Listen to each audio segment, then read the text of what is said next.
Agora é a vez da Cobreflex, com o tema Parque Solar Pampa del Infierno, mais de 2 milhões de metros de cabos para energizar a terceira maior usina da Argentina. Quem apresenta essa palestra é o engenheiro João Joenck. Bem-vindo.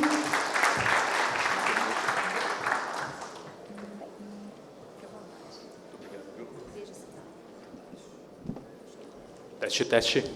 Bom dia, bom dia. Primeiramente, muito obrigado, estar aqui presente, na presença de vocês, da Minérios e Minerales, aos organizadores do evento, agradeço também o pessoal lá da Dipro Conduspar, da Connect Global Group, pela responsabilidade de estar aqui representando hoje. Tá? Também não posso deixar de agradecer o povo mineiro, É a segunda vez que eu estou na cidade, sou muito bem hospitalizado aqui, Estou muito bem recebido por aqui. Então, muito obrigado a todos vocês. Tá? Me apresentando brevemente, meu nome é João Joenck, eu sou engenheiro eletricista.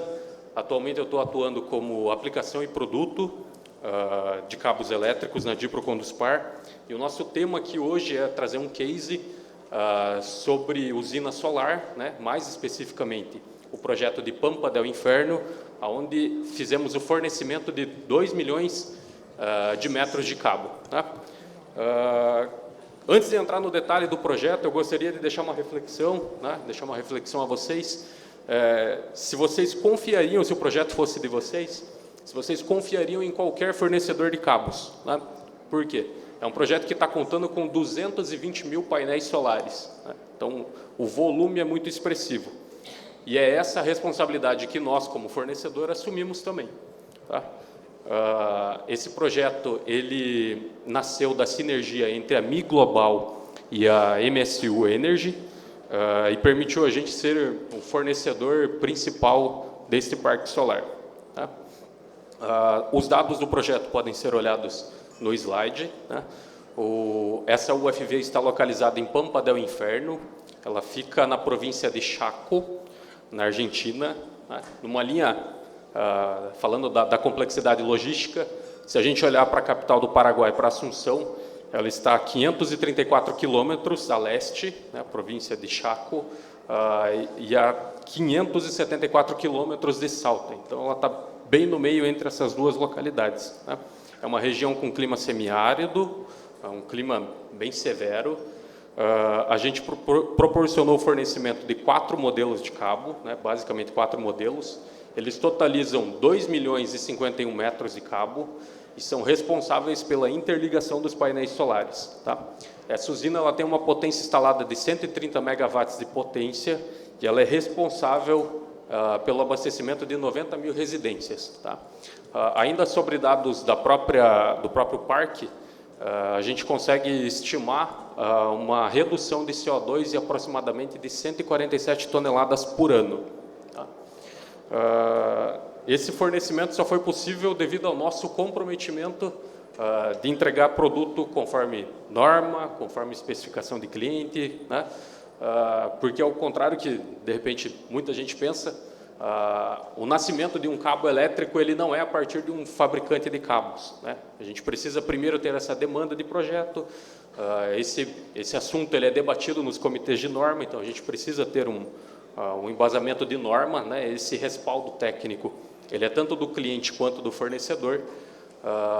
Nós também atuamos no comitê de normas da ABNT, especificamente no comitê CB03, e a ideia é sempre padronizar a matéria-prima, padronizar a metodologia de ensaio, colocar todo mundo na mesma página. E essas normas de produto, elas valem também para o tipo de instalação elétrica. Tá? Nesse slide aqui é bem possível, eu gosto bastante dele, ele é possível dar uma olhada sobre a cadeia produtiva dentro de uma fábrica de cabos. Do meu lado esquerdo, no meu caso aqui do meu lado direito, a gente tem as principais matérias-primas para a confecção de cabos elétricos. Vocês podem observar ali que a gente tem cobre e alumínio. E lá no finalzinho, as partes de polímeros. Então, seja polímeros nacionais ou polímeros importados.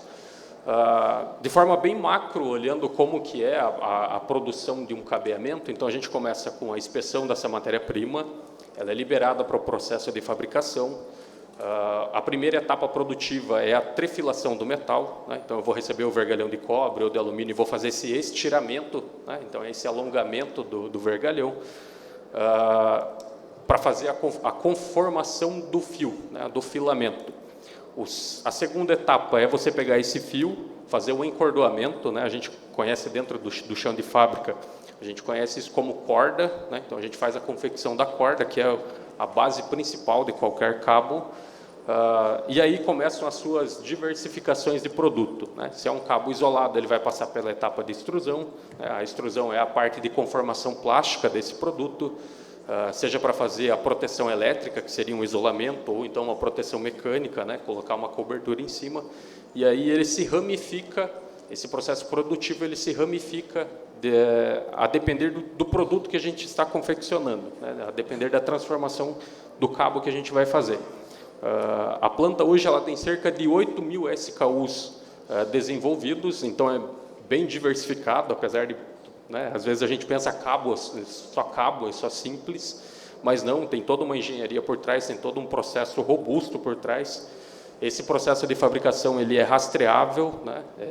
Então a gente tem etapas de teste em cada processo de finalização de máquina, e por último a gente tem uma inspeção, tá?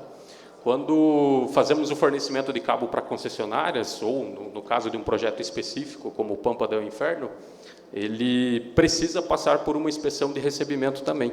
Então o cabo ele é testado várias vezes dentro de fábrica até seguir para o seu fornecimento, tá? Um detalhe importante desse slide aqui que eu gosto bastante é que vocês podem observar o LT ali, que seria o lead time, né? Então a gente tem o lead time tanto do recebimento da matéria-prima quanto o lead time de confecção de produto. E a gente monitora bem de perto isso, porque eu tenho algumas matérias-primas que levam 10 dias para estar dentro de fábrica, mas eu tenho processos ali com o aço importado, né, ou o polímero importado, ele chega a levar até 90 dias para estar dentro de fábrica. Então, fazer a gestão disso é bem complexo, né? A gente tem que ter uma visão de carteira, uma visão de projeto para poder fazer essa puxada, mas a ideia é garantir o cronograma sempre do cliente, tá? Um pouquinho mais sobre o produto, entrando sobre cabos, a parte dos metais ela é definida com cobre e alumínio, né? Sendo o cobre o padrão utilizado por todo mundo, o padrão de condutividade é 100%, ele é atribuído, a condutividade ela é atribuída à sigla IACS, né? Então, IACS significa Padrão Internacional do Cobre. Então, o cobre é 100% condutivo e qualquer outro metal comparado ao cobre, ele recebe um percentual, tá? O alumínio 1350, que é o que a gente usa na confecção de cabos de baixa tensão ou de média tensão, quando comparado ao cobre, ele representa 61% de condutividade, tá? Outra parte característica dos metais que a gente pode tirar de informação é a própria densidade. Então, o cobre ele representa 3 vezes a densidade do alumínio. Então, se eu vou fazer um projeto de instalação aérea, né, possivelmente eu vou dar preferência para um cabo de alumínio, que é mais leve, para não ter que investir tanto na estrutura, ou outro detalhe técnico, tá? Um pouquinho mais adiante, a gente tem a separação dos polímeros, né, sejam eles termoplásticos ou termofixos. Basicamente, o termofixo, depois de processado, ele trava a sua cadeia molecular. Então, se a gente colocar um aquecimento num polímero extrudado termofixo, colocar uma fonte de calor, ele tende a queimar, ele não tende a voltar ao seu estado natural, né, diferente de um termoplástico. A gente tem uma gama de produtos que a gente trabalha, dependendo do desempenho que o cabo vai seguir. A gente tem desde o PVC de 70 graus, a gente tem borrachas ali no termofixos, polietileno reticulado, mas a finalidade que a gente tira de projeto, quando a gente está olhando o dimensionamento elétrico, é que a capacidade de corrente ela é definida pela temperatura de operação do cabo, né, o efeito Joule. Então, essa é a principal base para a gente começar a definir. Depois a gente vai olhar a característica de desempenho, se ele tem que ser um material livre de halógenos ou não, anti-chama ou não, e isso é o projeto quem define, tá?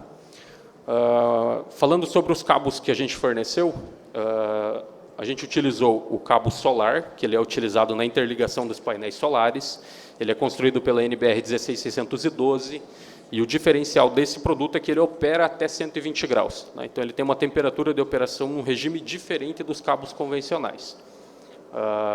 O fornecimento se baseou num cabo de 6 e 10 milímetros, com isolação e cobertura em XLPO, então uma poliolefina reticulada, livre de halogênios também. E esse cabo ele é utilizado na interligação dos painéis solares. Depois da ligação dos painéis solares, ele vai até uma string box. Então, foi utilizado um cabo de baixa tensão, de alumínio, construído pela 7287. Ele foi confeccionado com condutor classe 2, então ele é um cabo rígido, e ele pode ser diretamente enterrado. Então, isso auxilia no projeto em questões de velocidade, né? Você não tem que ficar passando o cabo dentro de um eletroduto. O cabo pode ser diretamente enterrado. Também foi utilizado nesta UFV os cabos de cobre nu para fazer o sistema de aterramento, e também fornecemos o cabo de média tensão. Neste projeto específico, ele possui bloqueio longitudinal contra umidade e blindagem metálica em seção de 16 milímetros, dimensionada para a corrente de curto-circuito da UFV. Tá? Eu tenho aqui alguns dados técnicos de fornecimento, né, que representam o volume desse projeto. Ao todo, são mais de 2 milhões de metros, mais especificamente 2 milhões e 51 quilômetros de cabo. E logo abaixo ali eu tenho um consumo de matéria-prima. Né? Esse consumo, se a gente somar tanto a parte do metal quanto a parte dos polímeros, a gente está falando aproximadamente de 538 toneladas. Né? Então, isso aqui responde um pouquinho da reflexão que eu trouxe no início, né? Se você confiaria em qualquer fornecedor. Né? Então, fazer a logística disso, fazer a logística dessa puxada de material, dessa transformação dos testes, é um projeto muito interessante. Né? Porque essa UFV ela fica em funcionamento 24 horas por dia, 7 dias da semana, a condição de ambiente rigorosa, né? Então o parque fica durante o dia em temperaturas de 35 graus e à noite em temperaturas frias, então tem todo um detalhe técnico por trás. Para exemplificar tudo isso que eu falei, de quais cabos ou o que é, eu tenho um diagrama aqui de forma bem simplificada sobre a geração fotovoltaica. Nesse diagrama aqui a gente pode ver todas as soluções envolvidas. Né? Então eu tenho desde os painéis solares, onde começa a geração de energia. Então, ali foi utilizado o cabo solar, ele vai fazer essa interligação entre as placas. Ele pode operar até 1,8 kVcc, então até 1.800 volts em corrente contínua. Terminou essa interligação, a gente faz o cabeamento de baixa tensão até as string box. Aqui já pode ser utilizado o cabo convencional, seja de cobre ou de alumínio. E nesse projeto foi opção econômica e detalhe técnico de potência, foi utilizado um cabo de alumínio 300 milímetros. 2 string box até o inversor já começa a aparecer o sistema de aterramento e os cabos de média tensão. E aí, dos inversores para frente, né, eu já vou ter a subestação, então eu vou ter a presença de cabos de controle, cabos de média tensão e até a linha de transmissão, que é levar essa energia gerada para frente. Então, a gente tem soluções também, seja com cabos de alumínio nu, cabos de alumínio com alma de aço, tem toda uma solução envolvida. Tá? Eu já estou bem em cima do meu tempo. Encerrando esse projeto, ele traz essa capacidade envolvida do grupo, né, essa capacidade de engenharia que nós temos desenvolvida na Connect Global Group. Nós temos hoje, na Connect Global, 5 empresas envolvidas. Temos a Elétrica Área, que é uma distribuidora de material elétrico. Temos conosco junto a Cobreflex, né, com foco no cabo de cobre de uso residencial. Nós temos também a planta da Norfel, que faz o cabeamento de cabos de rede. Temos a Dipro Paraguai, localizada em Guarambaré, que produz o cabo de média tensão protegido. E temos a planta Dipro Conduspar, que fica localizada no Paraná, que é, em volume de tamanho de fábrica, é a maior planta que temos do grupo. Ela tem aproximadamente 54 mil metros quadrados de planta desenvolvida. E esse é o projeto, é o case. Né? Eu sei que a gente vai abrir para perguntas logo mais, mas se tiverem dúvidas, alguma coisa que não forem perguntadas aqui, eu deixo o convite para passarem no stand. A gente está com toda a equipe aí, fica o meu agradecimento novamente. Tá joia?